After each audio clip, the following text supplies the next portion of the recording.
미래를 보는 창, JTB. 안녕하세요. JTBJ입니다. 오늘은 미국 경기 재가속 우려, 채권금리 급등이라는 내용으로 최근 매크로 관련된 내용을 좀 정리를 해보려고 합니다. 일단 저번 주 한 금요일부터 미국 시장은 이제 중요한 매크로 지표 발표 기간으로 들어갔습니다. 이번 주 금요일까지 계속 진행될 예정이고요.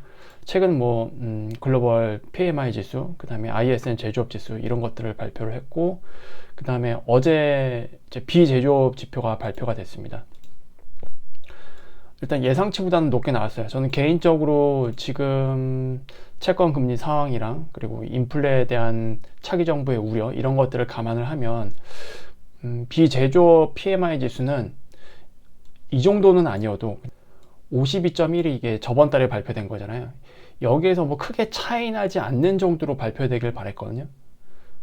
그런데 예상치보다도 더 높게 나오면서 인플레이션에 대한 우려를 불러일으켰습니다. 그리고 졸트 보고서도 같이 발표가 됐는데 일자리가 늘어났어요. 다시 늘어났기 때문에 이게 이제 조합이 된 거죠. 그래서 10년물 국채 금리가 어제 급등이 나왔습니다. 이걸로 인해서 당연히 더 많은 영향을 받을 수밖에 없는 나스닥 쪽에서 S&P 500보다는 좀 더 큰 폭의 하락이 나왔고요. 일단 지금 시장은 미국의 경기 재가속을 바라는 게 아닙니다. 골디락스를 원해요. 그러니까 여기서 미국의 경기가 갑자기 막 너무 좋아져서 재가속 되기보다는 그냥 나쁘지도 않고 좋지도 않은, 뜨겁지도 않고 막 차갑지도 않은 그런 적당한 상태의 골디락스를 원하는데, 요 지표만 보면은 골디락스보다는 경기 재가속되는 거 아니야? 라는 물음표를 갖게 되거든요. 그래서 이것들이 이제 특히 채권 시장에 많이 영향을 미치면서 주식 시장도 조정을 받게 되는 그런 상황을 지금 만든 상태입니다. 이제는 이번 주 금요일 발표되는 비농업 고용 지표가 굉장히 중요할 것 같아요. 일단 이번 주까지는 중요한 매크로 지표가 다 발표되는 구간이기 때문에 여기서 10년물의 국채 금리 어떤 방향을 단기적으로는 좀 결정짓는 흐름이 나오는데, 지금 일단 방향 자체가 상방으로 지금 터졌죠. 그래서 미국 시장은 여기서 추가적으로 상승하기는 조금 어려운 상황이다. 가장 베스트 시나리오는 미국 시장은 그냥 여기서 횡보를 하는 거죠. 밑으로 크게 급락이 나오기보다는 그냥 횡보하는 정도로 좀 나오는 게 일단 투자자들 입장에서는 좀 좋을 것 같아요. 그리고 이제 CPI가 발표될 때 이때 다시 기대를 해봐야 되지 않을까. 만약에 이번 주 금요일까지 10년물 국채 금리를 위로 올리는 방향의 지표가 나오게 되면 CPI 발표될 때는 좀 시켜줘야 되거든요. 근데 지금 이런 지표들을 보면은 CPI도 크게 기대하기는 좀 어려워 보여요. 큰 폭의 반등은 아닐지라도 예상치보다 높게 나오거나 아니면 예상치 자체가 저번보다 반등한 걸로 나오게 되는 그런 상황으로 가게 될 가능성이 높죠. 지금 상에서는. 그래서 어쨌든 지금은 경기 지표가 너무 좋게 나와서 좀 문제다, 이렇게 여러분들이 인지를 하시면 될 것 같고, 이제 금주 남은 중요 매크로 지표는 이렇습니다. 일단 이거는 오늘 발표될 거예요. 오늘, 그 다음에 이거는 금요일 거. 목요일은 뭐 일반적으로 발표됐던 지표는 나오고, 아마 연준 위원들의 어떤 연설이 아마 있을 겁니다. 목요일에도. 그래서 지표 기준으로는 수요일, 금요일 이렇게 좀 중요한 내용들이 발표가 됩니다.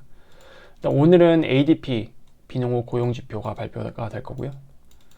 그 다음에 월러 이사의 연설이 있고, 그 다음에 이것도 중요하죠.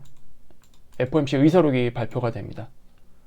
일단 지표 관련해서는 이게 딱히 뭐 10년물 국채 금리를 누를 만한 요소가 지금 딱히 안 보이거든요. FOMC 의사록에서 우리가 모르는 뭔가가 나오게 되면은 뭐 괜찮겠죠. 그러니까 우리가 모르는 내용들이 매파적인 내용이 아니라 그래도 조금 지금의 상황을 시켜줄 수 있는 내용들이 나오면 도움이 될 건데, 일단 12월 FOMC 의사록도 뭐 크게 기대되지는 않습니다. 이미 FOMC 자체가 예상되는 수준으로 이미 진행됐고, 아마 의사록 자체에서도 우리가 예상하고 있는 범위 내에서만 그냥 논의가 됐을 가능성이 높지 않을까, 그렇게 생각을 합니다. 일단 민간 쪽에서는 지금 저번보다 이렇게 떨어진 것으로 나오고 있잖아요. 이대로 나와주기만 해도 10년물 국채 금리는 여기서 조금 다시 한번 좀 눌러주는 효과가 있을 것 같긴 한데, 어쨌든 뭐 이거보다는 정부의 공식 발표, 논판 페이럴이 더 중요할 거기 때문에 금요일까지 봐야겠죠.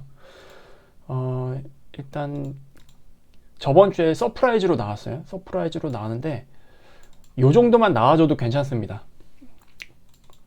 150K 이하로 나오는 거는 지금 상에서 굉장히 좋고요.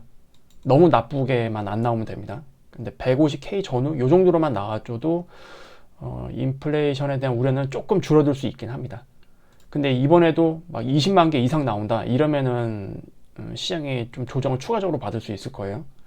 어쨌든 가장 중요한 지표는 뭐 이거니까 그 중간에 뭐 지표가 조금 시장에 우호적으로 나오더라도 다시 한번 튈 수 있다라는 것은 열어두고, 그러니까 이번 주까지는 위아래 계속 왔다 갔다 하는 장세가 펼쳐질 가능성이 좀 있겠죠.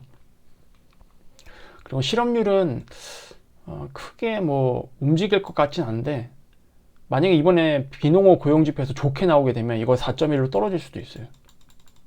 일단 예상치는 4.2 그대로 두는 것 같습니다. 제가 저번에도 한번 말씀을 드렸는데, 비농업 고용지표 자체가 지금 리얼 벤치마크랑 좀 괴리가 있었다라는 게 지금 나오고 있거든요. 최근 1년간 지표가. 그래서 만약에 이게 대폭 하향 수정되는 그 흐름이 한번 나오게 되면 그때는 10년물 국채금리가 밑으로 확 떨어질 거예요. 근데 이게 과연 언제 이제 발표될지 이거는 추가적으로 좀 봐야 될 것 같습니다. 그리고 지표는 뭐 이 정도로 보시면 될 것 같고요. 일단 우리나라 시장을 또 다시 한번 정리를 해볼게요. 국내 시장은 지금 정치적 불확실성 해소 국면으로 넘어가고 있습니다. 이제 피크 구간은 지나갔고요. 어쨌든 외국인들 입장에서 결국 국내 시장은 정치적 리스크가 해결되는 쪽으로 갈 거다. 그러니까 즉 탄핵 인용 쪽에 좀 많이 베팅을 하고 있는 상황입니다. 환율도 그렇고 다른 이제 흐름도 보면은. 그리고 오늘 삼성전자 실적 발표가 있었는데 실적이 굉장히 안 좋게 나왔어요. 안 좋게 나왔지만 주가 흐름 자체는 이미 리세션 수준까지 다 반영이 되어 있는 상태거든요. 그러니까 우리나라 같은 경우에는 정치적 리스크까지 발생하면서 주가를 더 밑으로 내려버렸잖아요. 근데 그 레벨 자체가 삼성전자는 유독 심하게 반영이 되었었는데 삼성전자만 놓고 보면은 리세션 수준에 이미 들어갔어요. 그래서 이번에 실적 쇼크가 나온 거는 가격상으로 봤을 때는 이미 반영된 수준이었기 때문에 여기서 막 크게 하락하는 거는 솔직히 좀 기대하기는 어렵고요. 오히려 개파락 양봉 가능성이 좀 높았던 상황인데 중요했던 거는 오히려 이거 같아요. 이번에 실적이 좀 애매하게 발표되었으면은 좀 몰랐을 것 같긴 한데 확실하게 나쁜 실적을 보여줬어요. 거의 실적 바닥에 가까운 수치를 보여주면서 이거를 이제 거꾸로 뒤집으면 앞으로 실적이 이거보다 더 악화될 가능성이 낮아지는 거잖아요. 그러면 주가 바닥의 어떤 강력한 증거로 작용될 가능성이 높은 상황이기 때문에 이제 개파락 하긴 했지만 장대 양봉으로 끝났습니다. 그래서 이게 일단 오늘 코스피를 좀 들어 올리는데 많은 기여를 해줬어요. 미국 시장은 빠졌지만 그러니까 우리나라 시장은 약간 좀 디커플 장세로 움직이고 있죠. 그래서 이게 정치적 불확실성이 완전히 제거될 때까지는 계속 미국과 디커플링 장세가 지속되지 않을까. 시초가는 미국 시장의 영향을 당연히 받긴 하겠죠. 근데 그 이후의 시장은 디커플링 장세가 계속 지속될 가능성이 높습니다. 계엄 이후부터는 제가 이게 디커플링 장세가 좋은 의미의 디커플링 장세가 기대된다고 말씀을 드렸잖아요. 이게 한동안 계속 지속되지 않을까 그렇게 생각을 하고 있어요.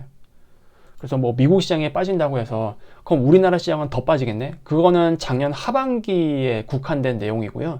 거기에 계속 그 분위기에 매몰되어 있으면은 국내 시장 투자자 입장에서는 아마 엇박자 날 가능성이 높습니다. 지금은 좀 다르게 봐야 될 상황이에요.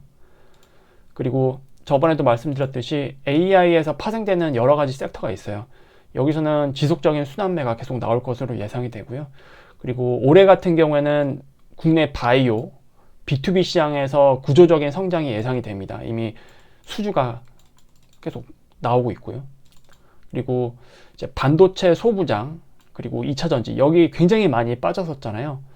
여기는 일단 기술적 반등 국면으로 좀 넘어가고 있는 상황인데 이것도 다 지수를 좀 받쳐줄 수 있는 그런 섹터죠. 그래서 지금 우리나라 시장을 보면은 최근 2주 정도를 봤을 때 섹터가 골고루 상승하고 있어요. 돌아가면서. 이거는 굉장히 좀 좋은 의미입니다. 몇 가지 섹터가 지수를 이끌고 다른 거는 받쳐주지 못하면은 이게 지수가 올라가는데 한계가 있거든요. 그런데 지수에 영향을 주는 대부분의 섹터들이 골고루 지금 돌아가면서 올라가고 있다는 거는 확실히 우리나라 시장이 일단 바닥 국면은 좀 잡은 것 같다. 여기서 정적 불확실성 해소, 여기에 베팅되면은 이제 환차익만으로도 외국인 입장에서는 큰 수익을 노릴 수 있기 때문에 이제 여러 가지 상황들이 일단 우리나라 시장에서는 반등 쪽에 좀 많이 무게가 실리는 상황이다. 이렇게 이해를 하시면 될 것 같습니다. 그런데 반도체 쪽이나 2차전지는 제가 기술적 반등 국면이라고 말씀을 드렸잖아요. 이게 추세적 상승인지는 아직 솔직히 저는 개인적으로 잘 모르겠습니다. 이쪽 국면은. 추세적인 상승으로 넘어가려면 뭔가 펀더멘털 자체가 바뀌어야 되거든요. 근데 그거를 판단하기에는 아직 너무 이른 감이 있어요. 그래서 이쪽은 그냥 기술적 반등 국면 쪽으로 일단 보자. 그리고 펀더멘털이 만약에 중간에 바뀌게 되면 그때는 추세적인 상승도 우리가 좀 짚어봐야 될 것 같긴 한데 그거는 그 이후에 확인할 수 있기 때문에 지금 일단은 그냥 반등 국면 정도만 이렇게 보시면 될 것 같습니다. 우리나라 지수 같은 경우에는 일단 환율에 많은 영향을 미치긴 하는데 최근 1월 초 또는 12월 말까지는 미국의 10년물 국채 금리가 이렇게 오르면서 환율도 같이 영향을 받아서 올랐잖아요. 원래 이 10년물 국채 금리가 지금 4.7까지 거의 터치를 했는데 이런 국면이면은 원래 우리나라 환율도 고점을 뚫어야 돼요. 고점을 뚫어야 됩니다. 10년물 국채 금리는 고점을 갱신을 해버렸거든요. 그런데 지금 원달러 환율 보면 지금 거꾸로 가고 있죠. 급락이 나왔습니다. 이렇다라는 거는 지금 미국 매크로에 대한 영향을 받기보다는 정치적 불확실성 해소에 좀 더 많이 좀 영향을 받는 상황이 아닌가 그렇게 좀 인지를 하시면 될 것 같아요. 그래서 외국인들이 지금 우리나라 시장을 봤을 때 약간 좀 디커플링 장세를 좀 예상하는데 이거를 좀 좋은 의미로 계속 우리가 좀 눈여겨봐야 되지 않을까 그렇게 생각을 합니다.